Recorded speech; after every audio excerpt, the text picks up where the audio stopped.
Ya Allah. Terus bagaimana hubungan dengan anak saya yang sekolah di pesantren? OBB masuk lagi sudah bersuci atau berwudu 5, 4, 3, 2, 1 silakan. Bismillah. Assalamualaikum warahmatullahi wabarakatuh. Alhamdulillah hamdan katsiran thayyiban mubarakan fihi kama yuhibbu rabbuna wa yarda. Asyhadu la ilaha illallah wa asyhadu anna Muhammadan abduhu wa rasuluh. Amma ba'd. Pemirsa Fatwa TV. Alhamdulillah kita dapat berjumpa kembali pada pagi hari ini tanggal 11 Juli. Hari Kamis, ada apa dengan hari Kamis di Fatwa TV? Iya, live interaktif. Ya, ada 2 live interaktif yang pada pagi hari. Hari Kamis juga sebelumnya adalah hari Selasa. Hari Kamis kali ini spesial. Spesial itu dengan judul Live Interaktif Kembali ke Hadis Nabi yang diasuh oleh Ustadz Dr. Muhammad Haikal Basyarahil Hafizullah Ta'ala, dan alhamdulillah Ustadznya juga sudah berkenan meluangkan waktu pada pagi hari ini untuk menjawab pertanyaan-pertanyaan yang masuk ke Fatwa TV melalui 2 jalur. Pertama 021 212 32 333 021 212 32 333. Nah, itu di atas saya kalau para nomornya. Kemudian satu nomor lagi yaitu WhatsApp call 0821 7000 6087. Itu ya WhatsApp call. Namun kami menitip pesan untuk yang menggunakan jalur yang kedua ini, WhatsApp call ini, mohon mencari sinyalnya yang bagus, yang banyak sinyalnya, ada tandanya kan di handphonenya itu, di gadgetnya. Nah, supaya jalur audionya atau suaranya jernih dan tidak terputus-putus. Kemudian kami menyediakan juga, jangan lupa di save nomor yang tadi ya, nomor WhatsApp tadi. Nah, kemudian kami menyediakan juga link untuk ta'awun dakwah bersama Fatwa TV seperti yang tertera di layar berikut ini.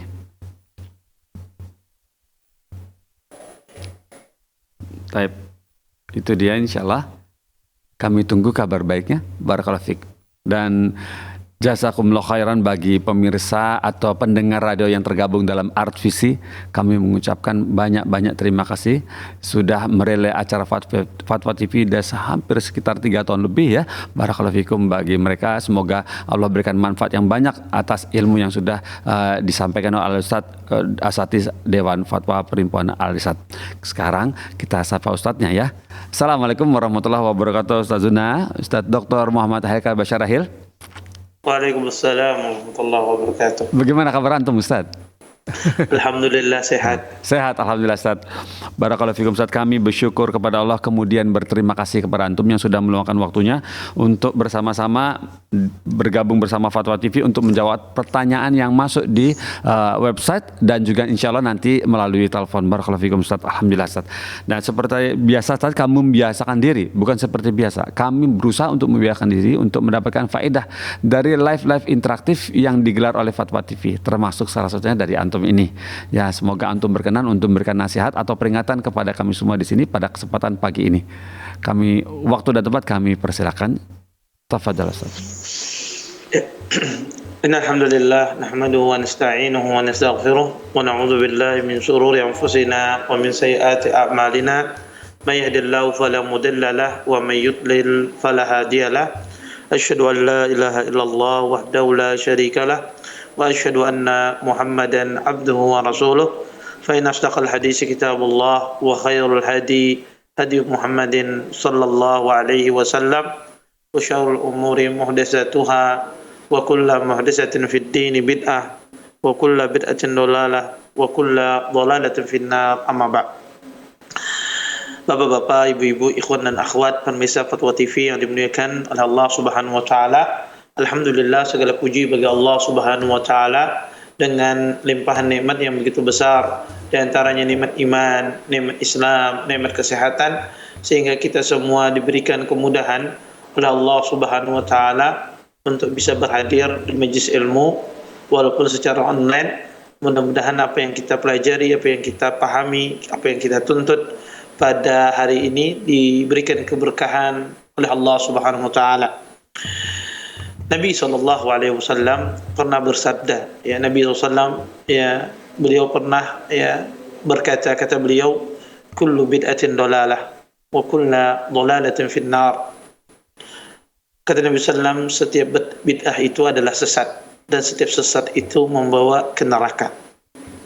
para ulama rahimahullahu taala senantiasa mereka memperingatkan umat dari bahaya mengerjakan amalan-amalan yang tidak ada dasarnya, yang tidak ada landasannya dari Nabi sallallahu alaihi wasallam.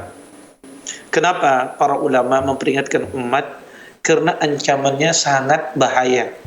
Ancamannya luar biasa ketika orang tersebut melakukan hal-hal yang tidak pernah dilakukan oleh Nabi sallallahu alaihi wasallam. Sehingga para ulama dari bentuk kasih sayang mereka kepada umat, rahmat mereka, sikap cinta mereka kepada umat ini, mereka memperingatkan umat ini dari perkara bid'ah agar mereka tidak terkena ancaman-ancaman Allah Subhanahu wa taala terhadap pelaku-pelaku yang melakukan amalan-amalan yang tidak sesuai dengan sunnah Nabi sallallahu alaihi wasallam. Kalau kita melihat ancaman ini, maka kita pun akan takut melakukan perbuatan yang menyelisihi sunnah Nabi sallallahu alaihi wasallam atau perbuatan yang tidak ada dasarnya dari Rasulullah sallallahu alaihi wasallam. Apa ancaman tersebut? Yang pertama, orang yang berbuat bid'ah, melakukan amalan yang tidak ada landasannya dari Nabi sallallahu alaihi wasallam, maka akan diancam, dia diazab oleh Allah Subhanahu wa taala. Diazab oleh Allah Subhanahu wa taala. Allah mengatakan, "Falyahdharil ladzina yukhalifuna an amri an tusibum fitnah aw yusibum adzabun alim." Kata Allah Subhanahu wa taala, berhati-hatilah seseorang yang menyelisihi perintah Allah, menyelisihi perintah Rasulullah sallallahu alaihi wasallam untuk ditimpakan kepada mereka fitnah. Fitnah di sini adalah ditimpakan ke dalam hati mereka sifat kenifakan, ditimpakan kepada hati mereka sifat kekufuran, ditimpakan kepada hati mereka perkara bid'ah. Atau mereka akan diazab oleh Allah Subhanahu wa taala dengan azab yang pedih. Maka orang yang melakukan perbuatan-perbuatan yang tidak sesuai dengan apa yang dicontohkan oleh Nabi sallallahu alaihi wasallam, mereka diancam dengan azab pedih atau diancam ditimpakan di hati mereka fitnah, berbagai macam fitnah. Yang kedua, orang yang melakukan perbuatan yang tidak sesuai dengan apa yang diajarkan oleh Nabi, mereka dilaknat oleh Allah dan Rasulnya. Kata Nabi sallallahu alaihi wasallam, "Man ahdasa fil madinati hadasan aw awa muhdisan la'anallah wal malaikati wan nasi ajma'in." Barang siapa yang membuat perkara baru atau melindungi orang-orang yang melakukan hal-hal tersebut, maka laknat Allah atas mereka. Dilaknat. Laknat itu apa? Artinya at-tardu wal ibadu min rahmatillah. Mereka dijauhkan dari rahmat Allah Subhanahu wa taala. Kita ini masuk surga dengan rahmatnya Allah. Kita ini masuk surga dengan rahmatnya Allah Subhanahu wa taala. Amalan kita tidak bisa memasukkan kita ke dalam surga. Amalan kita tidak sebanding dengan nikmat yang Allah berikan kepada kita. Amalan kita tidak sebanding dengan dosa yang kita kerjakan. Begitu banyak dosa yang kita kerjakan, tapi Allah ampuni dosa-dosa kita. Maka kita masuk surga ini dengan rahmat Allah Subhanahu wa taala. Orang yang dilaknat artinya orang itu dijauhkan dari rahmat Allah. Kalau kita ini dijauhkan dari rahmat Allah, mau kemana? Ke siapa kita berlindung? Ke siapa kita meminta perlindungan? Tidak ada.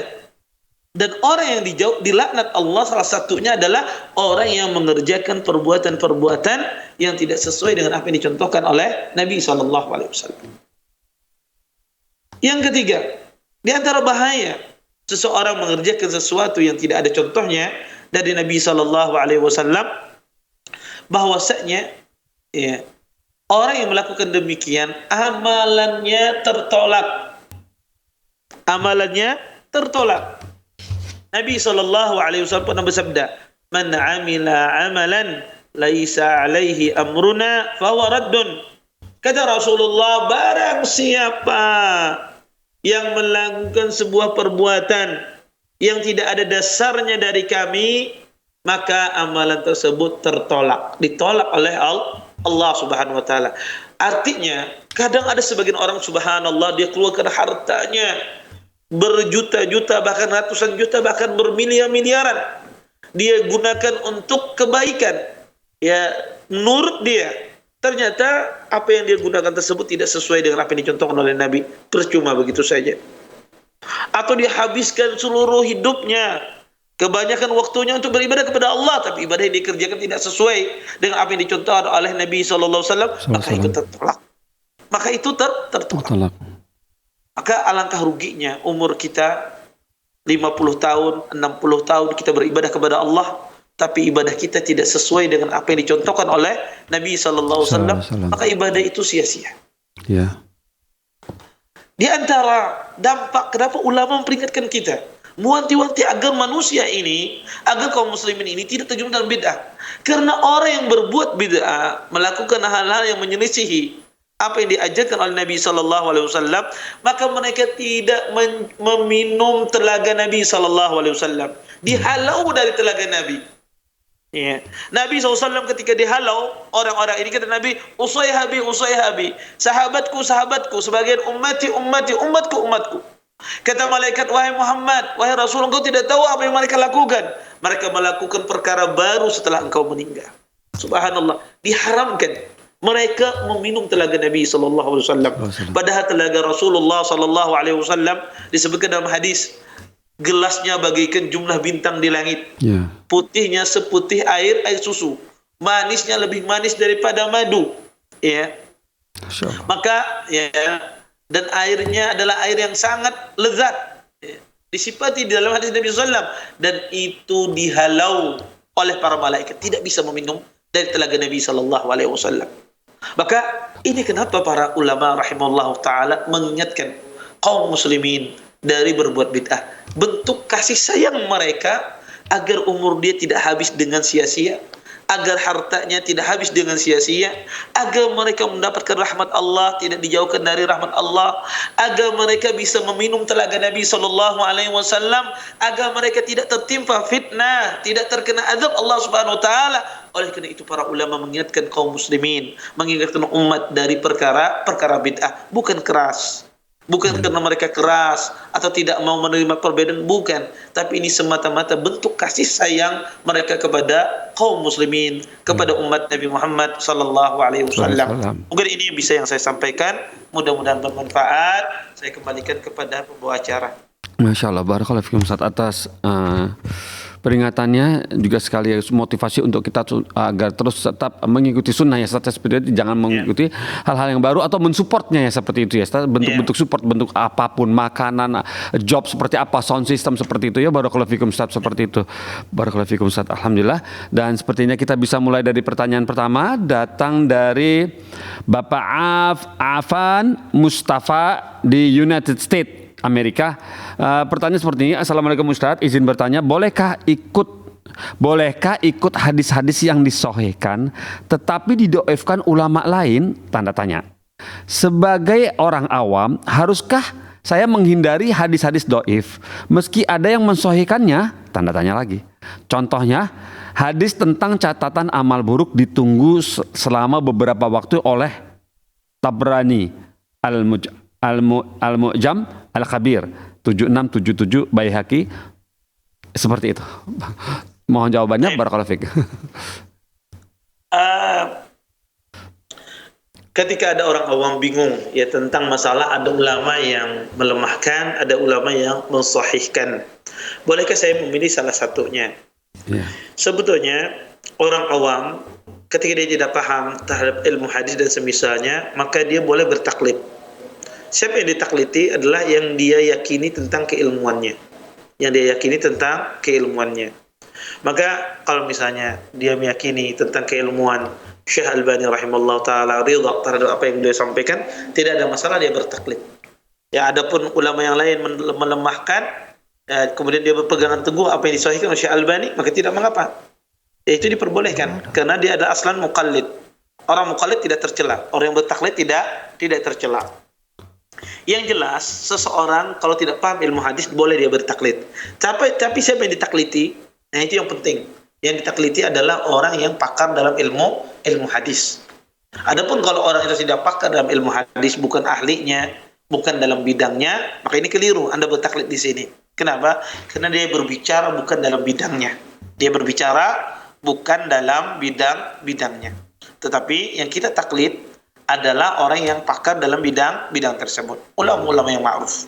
Maka kalau Anda bertaklid terhadap salah satu ulama, tidak ada masalah.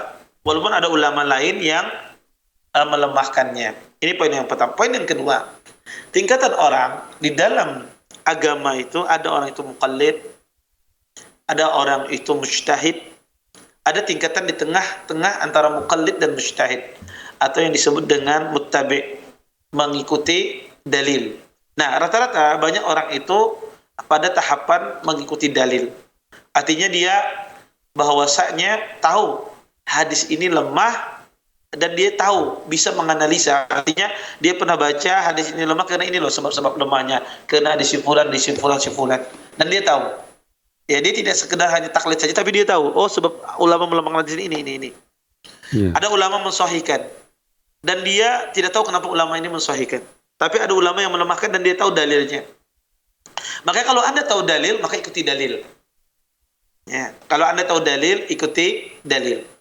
Maka dalil itu adalah ya sesuatu yang menjelaskan. Jadi gini, kalau ada orang yang mensahihkan, kemudian ada orang melemahkan. Orang melemahkan suatu hadis tidak boleh dia melemahkan begitu saja tanpa ada mendatangkan dalil. Harus diminta dalil. Kenapa hadis ini lemah? Oh, hadis ini lemah karena ini. Dijelaskan sebabnya. Atau dalam bahasanya illahnya. Kemudian orang yang mensahihkan, dia harus jawab ini. Ketika ada orang yang melemahkan, dia harus jawab. Ketika orang yang mensahihkan tidak bisa menjawab dalil orang yang melemahkan, berarti yang melemahkan itu dalilnya lebih kuat. Yeah. Kenapa? Karena yang mensahihkan tidak bisa menjawab dalil orang yang melemahkan. Bukan orang yang melemahkan menjawab dalil orang yang mensahihkan. Jadi orang yang mensahihkan ini menjawab, oh dilemahkan di sini. Oh, ini tidak benar pelemahan semacam ini. Karena bantahannya ini. Nah, kalau Anda bisa tahapan semacam ini, maka tahapannya tidak lagi mengikuti siapa yang mensahihkan, siapa yang melemahkan, yang mana saya pilih, tidak. Tapi Anda lihat dalilnya mana yang lebih kuat dari dua orang ini, dari dua ulama ini. Ulama yang mensahihkankah ataukah ulama yang melemahkan. Ya. Tahapan yang ketiga adalah tahapan orang mujtahid. Ya, tahapan orang yang mujtahid itu dia bisa berijtihad sendiri, bisa menghukum sendiri di sini lemah atau tidak. Saya lihat dari konteks pertanyaan, beliau tidak sebagai tahapan muqallid, tapi beliau tahu kenapa ulama itu melemahkan. Maka saya rasa beliau mengikuti dalil. Ya, mengikuti dalil sebab kenapa para ulama itu melemahkan. Ya, tidak memilih salah satu pendapat, kalau saya pilih saja, yang mensahihkan saya pilih. Ada yang melemahkan saya tinggalkan. Padahal dia tahu sebab pelemahannya ini. Sedangkan yang mensahihkan ini tidak mendatangkan hujah untuk membantah. Maka kalau tahapan Anda semacam ini, maka ikuti dalil, bukan mengikuti siapa yang mensahihkan. Tapi kalau tahapan Anda tidak bisa ya mengikuti dalil, tidak tahu kenapa ulama melemahkan, kenapa ulama mensahihkan, tidak tahu, maka Anda boleh bertaklid ya, yang mana Anda pilih, yang Anda yakini keilmuannya. Wallahu a'lam. Masya Allah, seperti itu Ustaz ya. Jadi kita bagaimana ujung-ujungnya tetap kita harus mencari ilmunya dulu ya Ustaz ya, baru mencari tahu ya lebih dalam lagi. Barakallahu fikum Ustaz atas jawabannya, semoga yang bertanya bisa paham dari apa yang sudah antum sampaikan, dan insya Allah kami kirim japri langsung ya. Berikutnya pertanyaan datang dari kita cek ini pertanyaannya. Datang dari Imam Darmawan di Jawa Tengah, Kabupaten Klaten. Begini bunyinya. Pertanyaannya adalah, Assalamualaikum warahmatullahi wabarakatuh Ustadz. Semoga Allah memberikan rahmat kepada semua anggota Dewan Fatwa. Amin. Saya mau tanya Ustadz, perihal hadis mengenai tidak bolehnya sholat menghadap kuburan. Jadi di masjid kampung saya itu, di depan bangunan masjid terdapat area kuburan dan batasnya penghalangnya hanya tembok di masjid. Lalu setelah itu masuk ke area kuburan. Bagaimana hukum sholat di masjid kampung saya tersebut? Jazakallahu khairan. Terima kasih atas jawabannya. Yang terakhir tadi, lalu apa masjidnya masuk apa? Yang terakhir tadi Pak. Jadi masjid di kampus saya ini di depan bangunan masjid terdapat area kuburan dan batas penghalangnya hanya tembok dari masjid itu. Begitu. Lalu setelah itu langsung masuk ke area kuburan. Taib. Ya. Pertama, Nabi SAW pernah bersabda, la tusallu ilal kubur. Kata Nabi, janganlah kalian sholat menghadap ke kuburan. Maka sholat menghadap ke kuburan itu dilarang. Ya, menghadap arah kuburan itu dilarang oleh Nabi Shallallahu Alaihi Wasallam. Terus bagaimana kalau seandainya di depan masjid itu ada areal kuburan, tetapi itu tanah tersendiri, bukan tanah masjid ya, tapi dia dibatasi dengan tembok masjid. Apakah itu bagian dari kuburan? Maka kita katakan sholat di masjid tersebut tidak dikatakan dia sholat menghadap kuburan. Kenapa? Karena sudah dipisah dengan tembok masjid dan itu adalah area tersendiri. Kalau di area tersendiri bukan area masjid, ya artinya cuma berdampingan, ya mungkin bagian depan, tapi di area tersendiri, tidak ada, bukan bagian dari masjid, maka dia insya Allah tidak termasuk bagian dari masjid tersebut, bukan bagian dari area kuburan tersebut. Sholat di sana insya Allah boleh, tidak mengapa. Kenapa? Walaupun dekat, karena tidak ada bedanya antara dekat dan jauh. Apa dalilnya yang mengatakan bahwasanya kalau 5 meter jaraknya dari masjid itu bagian dari masjid, kalau 100 meter jaraknya itu bukan bagian dari masjid? Tidak ada dalilnya. Dalilnya semuanya sama. Kalau itu tanah berada di areal masjid, berarti itu adalah kuburan. Tapi kalau tanah itu bukan berada di masjid, ini tanah tersendiri tapi berdekatan dengan masjid, maka itu tidak masuk dari areal masjid. Ini poin yang pertama. Poin yang kedua adalah dia sudah dibatasi dengan tembok. Kalau sudah dibatasi dengan tembok masjid, maka dia sudah terpisah. Dia sudah terpisah, walaupun setelah tembok itu langsung areal kuburan tersebut. Ini sudah terpisah. Karena dia bukan bagian dari masjid lagi. Yang jadi ada masalah adalah dia tidak dipisah dengan tembok, tetapi dia di depan masjid, orang imam sholat melihat kuburannya misalnya. Atau tembok masjidnya tidak tinggi, sehingga imam ketika berdiri dia lihat kuburan di depan masjid. Nah, ini tidak boleh. Ini tidak boleh. Karena ini masuk bagian dari masjid. Tapi kalau sudah dipisah dengan tembok masjid, dia ada area tersendiri, maka insya Allah dia tidak masuk dalam kategori bahwasanya sholat di masjid yang ada kuburannya. Tetapi afdalnya, ya, dan ini saya kaum muslimin hendaknya mereka menjauhkan kuburan itu dari masjid. Jangan seseorang menguburkan penguburan kaum muslimin dekat dengan masjid. Nanti akan timbul fitnah. Maka carilah penguburan itu yang jaraknya tidak berdekatan dengan masjid. Dan juga ikhwah yang ingin salat, carilah juga masjid-masjid yang mungkin di sekitarnya tidak ada kuburan, sehingga dia menjadi aman, menjadi tenang ketika dia beribadah. Tetapi kalau kondisinya tidak sengaja, ya kebetulan dapat masjid demikian dan tidak tahu bahwa belakangan, insya Allah itu tidak dikatakan dia sholat di masjid yang ada kuburannya. Tapi ke depannya berusaha. Kita pun juga kalau mau sholat, cari masjid yang tidak ada sekitarnya kuburan. Itu menjadikan kita lebih tenang.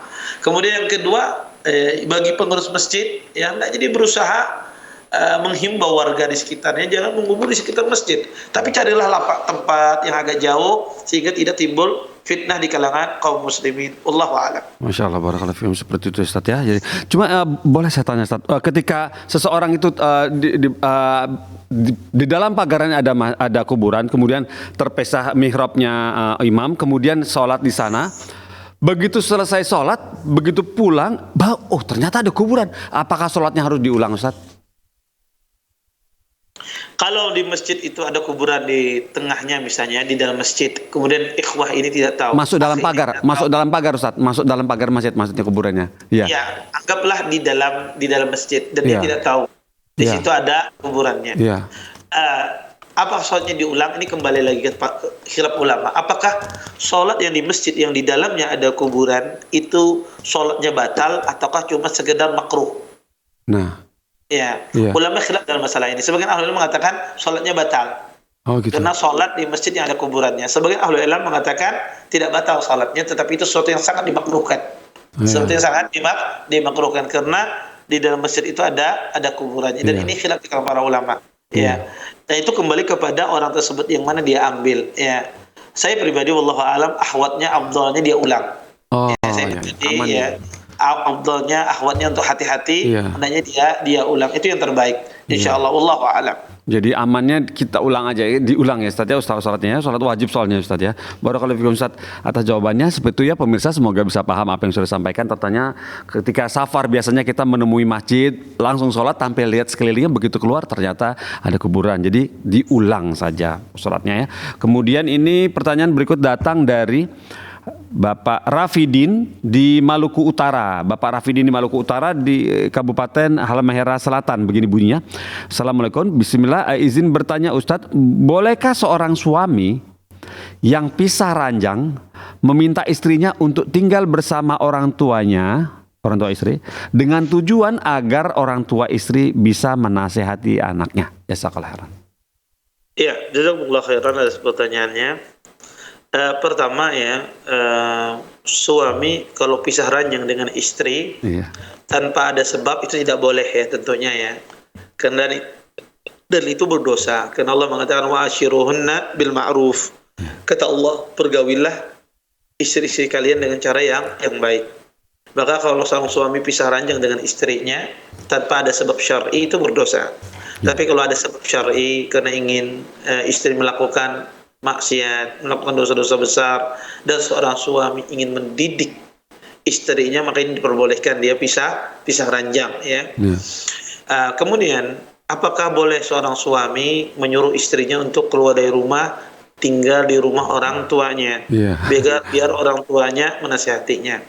Sebetulnya mengeluarkan istri dari rumah karena terjadi percekcokan itu tidak boleh sebetulnya. Karena seorang istri selama dia istri seorang laki-laki, walaupun dia sudah ditalak tapi masih dalam masa iddah, dia wajib diberikan nafkah dan tempat tinggal. Dan tidak boleh dia keluar dari rumahnya kecuali izin suaminya. Ini poin yang pertama. Poin yang kedua, apakah boleh Ustaz, saya izinkan istri saya untuk tempat tinggal di rumah orang tuanya? Kalau tidak dipaksa dan Anda mengizinkan, ya boleh saja. Seorang istri tinggal misalnya di rumah orang tuanya tanpa Anda usir, ya, tanpa Anda memaksa dia untuk keluar, maka boleh. Itu kembali kepada pilihan seorang istri. Tapi kalau dia tidak mau, saya tidak mau, saya mau dekat sama Anda saja, kata dia misalnya, sama suami saya saja, maka itu pilihan. Ketika istri memilih, misalnya dia tetap berada tinggal di rumahnya, tidak boleh dipaksa, karena itu haknya dia. Kemudian yang terbaik adalah bukan menyuruh istri itu tinggal di rumah orang tua, tapi yang terbaik adalah orang tuanya suruh ke rumah kita menasihati istri kita. Suruh orang tua istri datang menasihati istri kita. Kalau seandainya dia melakukan hal-hal yang melanggar syariat. Intinya, seorang suami apakah boleh memperkenankan istrinya tinggal di luar rumah, di tempat orang tuanya? Boleh, selama tidak dipaksa untuk keluar. Tidak diusir atau tidak dipaksa, tidak ada masalah. Diperbolehkan dalam Islam. Tapi kalau istri itu dipaksa, disuruh untuk tinggal di rumah orang tuanya, maka ini tidak diperbolehkan. Karena sang suami di sini merampas hak istri. Apa hak istri tersebut? Adalah tinggal, diberikan tempat tinggal, diberikan nafkah. Wallahu a'lam. Masya Allah, seperti itu ya. Jadi tidak boleh, sebaiknya tidak berpisah ketika, apalagi ketika lagi cocok ya saatnya. Riskan itu nanti ada bisik-bisikan dari luar. Berikutnya ini pertanyaan datang dari telepon sepertinya. Kita nantikan sesaat. Datang dari telepon, kita tunggu, sedang diterima oleh admin. Telepon datang dari Ibu Misreni di Lampung. Coba kita buka percakapannya. Assalamualaikum Fatwa TV. Halo, assalamualaikum Fatwa TV, Ibu Misreni, betul? Waalaikumsalam warahmatullahi wabarakatuh. Silakan disampaikan pertanyaannya, Ibu. Halo, assalamualaikum. Waalaikumsalam. Ya, waalaikumsalam Ibu. Silakan. Ya, assalamualaikum Ustadz. Waalaikumsalam. Ayo Ibu, silakan. Pertanyaannya apa? Ya, begini. Ada berapa ya Ustadz sebenarnya sholat itu? Bagaimana? Terputus-putus. Kemudian Ibu Misreni. Qobliyah asar, qobliyah isya itu ada enggak ya Ustadz? Qobliyah asar, qobliyah apalagi tadi? Qobliyah apa Bu? Bisa diulang sedikit? Halo, assalamualaikum. Waalaikumsalam Ibu. Bisa dengar suara saya Bu? Ada enggak qobliyah asar sama qobliyah isya itu ya Ustadz? Oh iya, siap. Itu ya Bu ya. Pertanyaannya, berapa jumlah qobliyah sholat rawatib ya Bu ya? Dan apakah ada sholat qobliyah asar dan qobliyah isya itu ya, sholat isya? Terima kasih Ibu sudah telepon ke Fatwa TV. Jazakillah khairan. Ya, tafadhal Ustaz. Ya, jazakumullah khairan atas pertanyaannya. Ada hadis nggak tentang masalah nyambung qabliyah dengan asar. Hadis tentang masalah qabliyah asar 4 rakaat itu hadisnya lemah. Ya. Hadisnya lemah ya. Dan qabliyah isya ya. Tetapi pertanyaannya apakah ada qabliyah asar dan qabliyah isya? Jawabannya ada. Berdasarkan keumuman hadis Nabi SAW, kata Nabi setiap di antara dua azan itu ada salat. Setiap di antara dua azan itu ada salat. Antara azan dan iqamah itu ada salat. Maka qabliyah asar itu ada, qabliyah isya itu juga ada. Berapa bilang rakaatnya? Boleh 2 rakaat. Ya, salat qabliyah asar boleh 2 rakaat. Adapun qabliyah asar secara khusus yang disebutkan 4 rakaat dalam hadis itu hadisnya lemah. Tetapi ada hadis yang umum sifatnya di semua sholat itu boleh seseorang melaksanakan 2 rakaat sebelum sholat dikerjakan. Sholat isya, sebelum sholat isya, sebelum sholat maghrib, sebelum sholat asar. Maka di situ ada qabliyah. Tetapi dia tidak dikatakan muakkadah, tidak ditekankan. Tapi boleh dikerjakan dan diganjar pahala. Boleh dikerjakan 2 rakaat, boleh dia kerjakan setelah sebelum isya juga 2 rakaat. Ustaz, kalau lebih dari 2 rakaat boleh tidak? Boleh kalau dia niatkan tatawwu mutlak. Ya, salat tatawwu mutlak itu juga boleh. Lebih dari 2 rakaat. Wallahu a'lam. Masya Allah, barakallahu fikum. Seperti itu di antara azan dan iqamah ada sholat 2 rakaat seperti itu, insya Allah ada ya Bu ya. Terutama apalagi ibu sedang ada di masjid juga bisa begitu. Dan kemudian penelpon baru kita coba sapa. Ya, Ibu Yanti di Sumatera Barat, coba kita sapa. Ini pemirsa yang sedang belajar agama tampaknya. Coba kita sapa ya. Ya. Assalamualaikum Fatwa TV. Ya. Assalamualaikum Ibu Yanti. Halo. Assalamualaikum. Waalaikumsalam warahmatullahi wabarakatuh Ibu. Silakan disampaikan pertanyaannya Ibu. Kedengaran suaranya? Halo. Silakan Ibu pertanyaannya. Assalamualaikum Ustadz. Waalaikumsalam.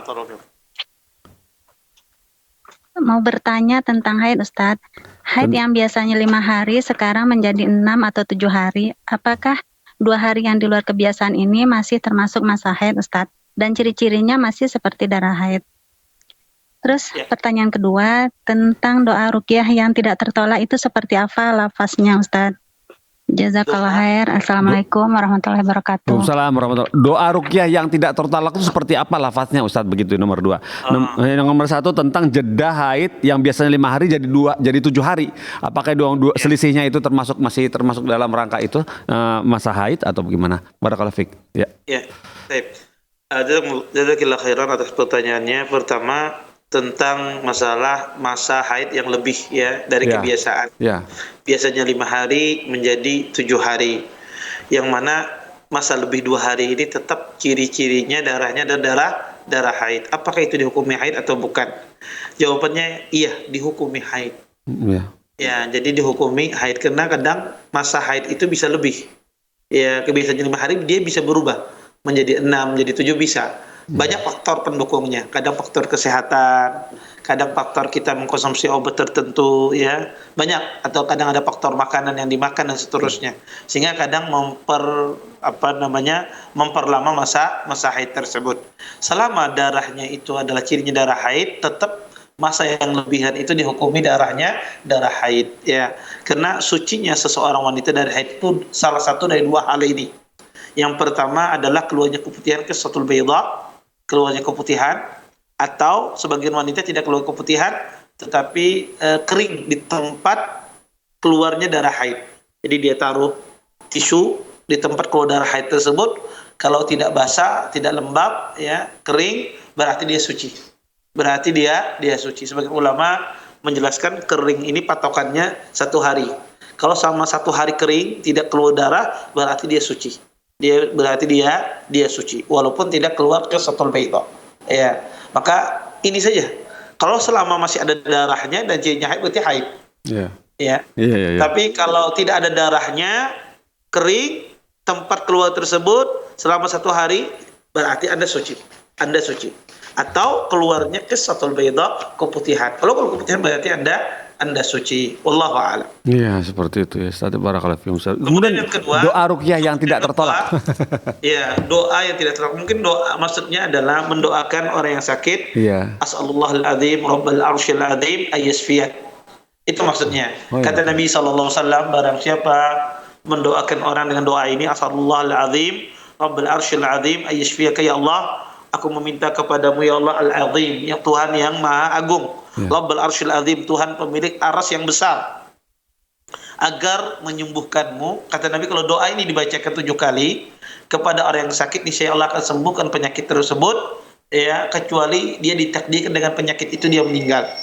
Kalau dia ditakdirkan dengan penyakit itu dia meninggal, ya, maka baru doa ini, kata Nabi SAW, dia tidak menyembuhkan. Tetapi doa ini kalau diucapkan kepada orang yang sakit apa saja, maka dia akan sembuh, ya, ketika diucapkan doa ini, ya, selama tidak ditakdirkan dan penyakit itu yang menyebabkan dia meninggal.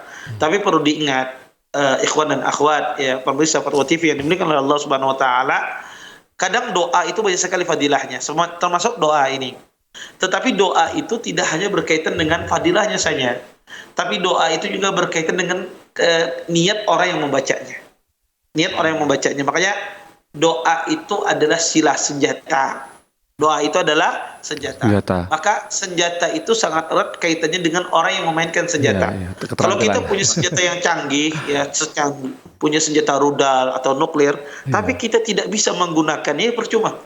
Secanggih apapun senjata yang kita miliki, tapi kita tidak pandai menggunakannya, punya rudal misalnya, musuhnya di depan, ternyata diarahkan ke belakang, kena kawan.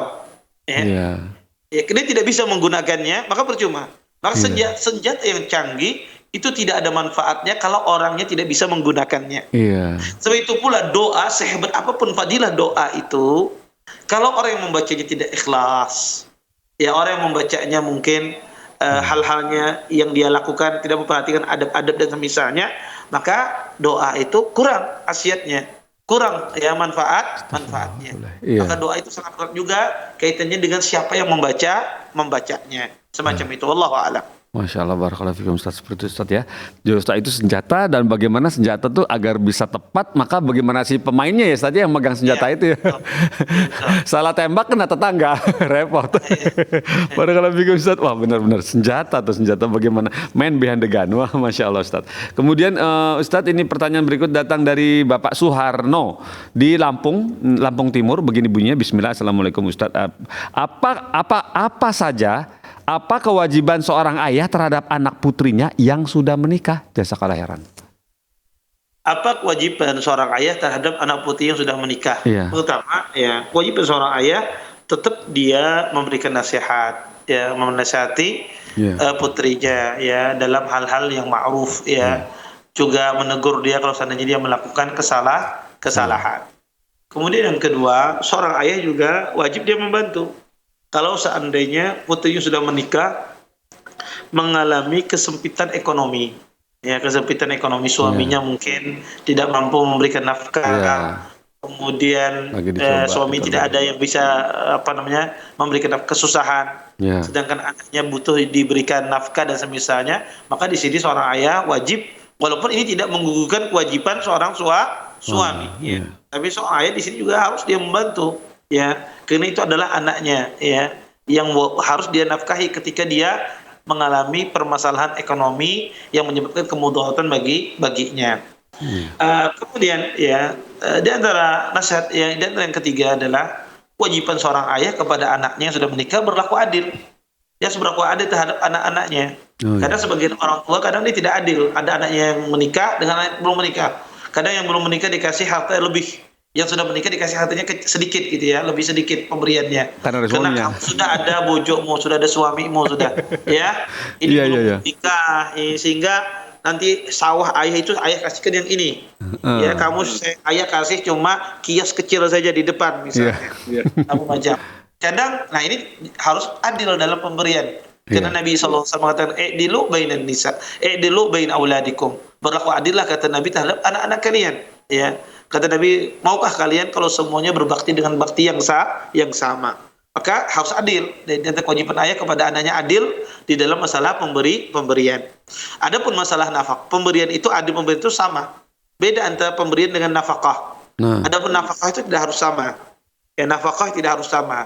Adapun pemberian harus sama. Adapun nafkah itu boleh berbeda sesuai dengan kebutuhan. Tentu nafkah anak TK, anak SD berbeda dengan nafkah anak yang sedang kuliah. iya. Ya, ya. Tentu anak yang kuliah lebih besar biayanya ketimbang anak yang sedang sekolah SD.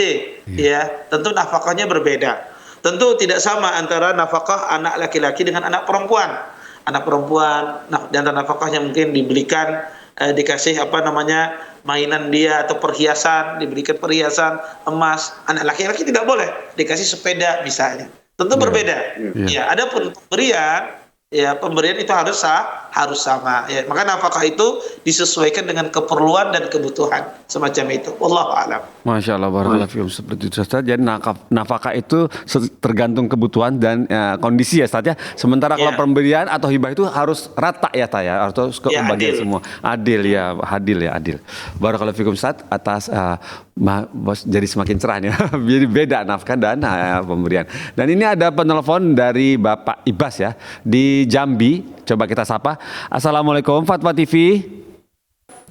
Halo, assalamualaikum Fatwa TV. Fatwa TV, assalamualaikum Pak. Iya, Bapak Ibas bisa suaranya lebih lantang lagi, Bapak Ibas?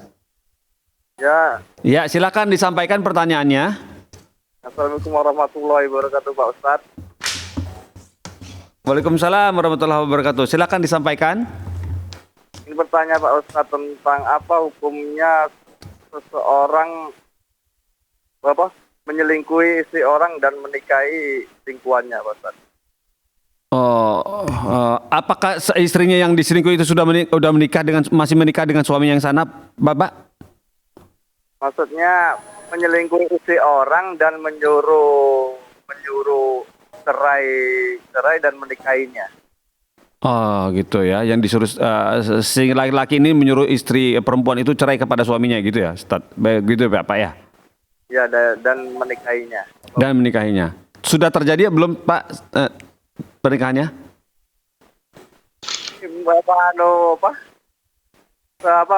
Orang istri saya ini soalnya.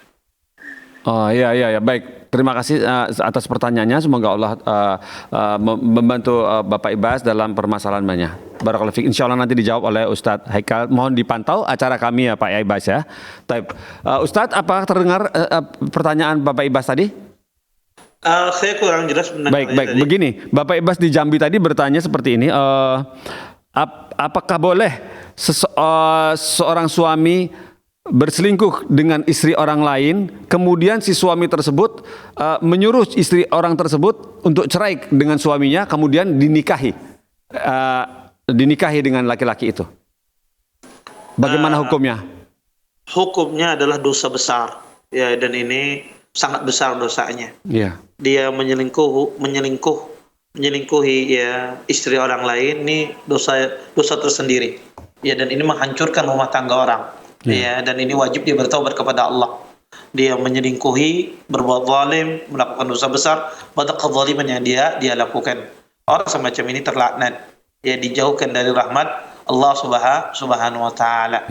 Maka ya hati-hati ya bagi para laki-laki yang merusak rumah tangga orang, takhbib, ya, merusak rumah tangga orang. Ya, itu sebabnya adalah kadang-kadang kebanyakan orang itu tidak mensyukuri apa yang ada. Ya, banyak manusia ini tidak mensyukuri apa yang ada yang dia miliki, mencari yang tidak ada pada dirinya. Sehingga itu adalah istri orang lain, kemudian dia mencari apa yang tidak ada pada dirinya, mencari tempat lain. Ini salah. Kalau wanita itu sudah jadi istri orang lain, tidak boleh. Walaupun Anda mungkin menaruh perhatian, mungkin Anda suka macam, maka haram menghukumnya. Dan itu adalah bisikan syaitan. Maka Anda menikah dengan wanita lain. Banyak wanita di luar sana yang lebih cantik, yang lebih baik mungkin, yang lebih bagus, ya. Kenapa harus mengambil istri orang? Ini tentu kezaliman yang besar dan ini perbuatan terlaknat, ya. Dilaknat oleh Allah Subhanahu wa taala, dan ini merusak rumah tangga orang, dan ini merusak keturunan dan menyebabkan kerusakan di masyarakat. Dan kita ini masa di era semacam ini, ya, banyak orang itu kecanduan, ya, dengan hal-hal yang tidak baik, ya. Kadang hal-hal ini muncul akibat kadang tontonan Iya, yang betul, tidak Ustaz. baik ya. Betul, Ustaz. Apa yang dilihat yang tidak baik akhirnya muncul pemikiran-pemikiran semacam ini ya. Dan hal semacam ini tentu merusak tatanan kehidupan di masyarakat. Iya. Sehingga nasab itu tidak jelas ini ke siapa dinasabkan. Iya. Ketika wanita itu berselingkuh, dan ini merusak tatanan hidup di masyarakat. Ya. Maka orang semacam ini kalau di dalam Islam ya hukumannya berat. Ya hukumannya wajib dia bertaubat kepada Allah Subhanahu wa taala. Wajib dia bertaubat ya kepada Allah Subhanahu wa taala. Wallahu a'lam. Insyaallah, barakallahu fiikum Ustaz atas jawabannya. Semoga Bapak Ibas bisa paham apa yang sudah disampaikan, bahwa itu perbuatan yang sangat tidak baik dan wajib bertobat. Semoga Allah tolong Bapak Ibas dengan situasinya. Kemudian pertanyaan berikut datang dari Bapak Burhanuddin di Lampung melalui telepon. Coba kita sapa. Assalamualaikum, Fatwa TV. Halo. Ya, halo juga. Bapak bisa dengar suara saya? Halo. Bapak, ya silakan Bapak Burhanuddin disampaikan. Assalamualaikum Ustaz. Waalaikumsalam warahmatullahi wabarakatuh. Ini mau nanya Pak Ustaz. Ya. Ada Ustadz yang bilang bahwa cerai tidak sah kalau nggak disaksikan oleh dua orang. Bagaimana itu Ustadz? Kalau kata cerai itu pun disampaikan karena pengaruh sihir tetangga. Sihirnya benar-benar menipu. Bagaimana hukumnya Pak Ustadz? Baik. Kata cerai yang sudah disampaikan yang juga tidak disaksikan dua orang. Iya. Baik, itu ya pertanyaannya. Menurut Ustadz itu ada yang seperti itu, yang tidak sah kalau tidak disaksikan. Ya, baik. Terima kasih Bapak. Terima kasih Ustadz. Sama-sama Bapak, terima kasih sudah telepon ke Fatwa TV. Ustadz sudah bisa terdengar jelas suaranya? Bagaimana Ustadz? Iya. Silakan Ustadz. Jazakumullah khairan atas pertanyaannya. Oh, iya. Apakah cerai itu harus disaksikan? Cerai tidak harus disaksikan. Oh ya. Cerai tidak harus ada saksi. Ada hadis yang menyuruh di dalam perceraian itu ada saksi. Hadisnya lemah. Hadisnya lemah. Sehingga cerai itu tidak perlu ada saksi. Cerai itu jatuh tanpa ada saksi. Ya. Yang kedua, ya, tapi kalau seandainya menceraikan akibat pengaruh sihir, apakah jatuh cerai tersebut? Tidak jatuh. Karena itu bukan keinginan dia, tapi itu pengaruh sihir, maka tidak dihitung talak, tidak dihitung cerai. Kalau cerai itu disebabkan akibat pengaruh sihir, ya, maka tidak dihitung cerai. Ya, karena cerai itu harus berdasarkan keinginan seseorang. Sedangkan ini bukan berdasarkan keinginannya. Tetapi secara umum cerai itu jatuh kalau tidak ada saksi pun dia jatuh. Nah, di sini kondisinya kenapa tidak jatuh? Karena terhalangi akibat adanya gangguan sihir. Sehingga dia tidak bisa dikatakan dia menceraikan istrinya, dan istri itu tetap sah istrinya. Wallahu a'lam. Masya Allah, barakallahu fiikum. Seperti itu tetap tidak perlu disaksikan dua orang ya Ustaz ya, barakallahu fiikum Ustaz. Jazakallahu Ustaz atas waktunya dan semua jawaban-jawaban sangat banyak yang kami hitung di sini, Masya Allah, barakallahu fiikum. Semoga Allah memberkahi ilmu yang dititipkan kepada antum Ustaz. Acara ini boleh kami tutup Ustaz? Alhamdulillah, barakallahu fikum. Jazakallahu khairan Ustaz.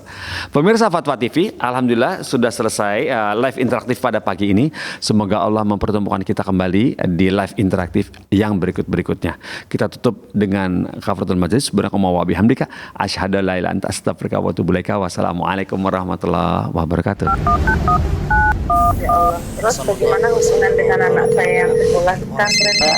Ini mau nanya sudah bersuci atau berwudu, kemudian bersentuhan